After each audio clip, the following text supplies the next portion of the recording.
ম্যাচের 4 মিনিটে Neymar magic গোল করেও জেতাতে পারল না সান্তোসকে। ড্র নিয়ে মাঠ ছাড়ল দল। দেখুন, ফুটবল প্রেমীদের জন্য আজ ছিল এক নাটকীয় দিন।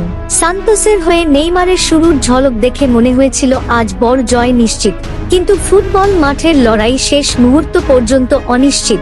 দক্ষিণ আমেরিকান ফুটবল প্রতিযোগিতার গ্রুপ পর্বের ম্যাচে আজ রেকোলেটার মুখোমুখি হয়েছিল নেইমারের দল সান্তোস। ম্যাচ শুরু হতে না হতেই মাত্র 4 মিনিটের মাথায় নেইমার গোল করে দলকে 1-0 ব্যবধানে এগিয়ে দেন।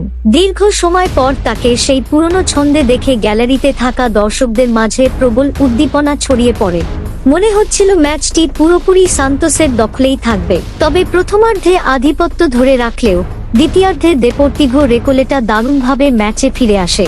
তাদের গোছানো রক্ষণভাগ এবং পাল্টা আক্রমণে সান্তোস কিছুটা চাপে পড়ে যায়। ম্যাচের শেষে এসে রেকোলেটা গোল পরিশোধ করলে পরিস্থিতি পাল্টে যায়।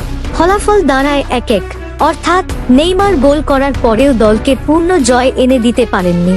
নেইমারের ব্যক্তিগত নৈপুণ্য চমৎকার থাকলেও সান্তোসকে আজ সন্তুষ্ট থাকতে হলো 1 পয়েন্ট নিয়ে। দলের রক্ষণভাগ এবং গোল করার সুযোগ হাতছাড়া করা নিয়ে হয়তো চিন্তায় থাকবে কর্তৃপক্ষ। এই ড্র নিয়ে আপনাদের মতামত কি? নেইমারের খেলা আপনাদের কেমন লেগেছে? কমেন্টে জানান এবং ফুটবলের সব খবর পেতে আমাদের সাথে থাকুন।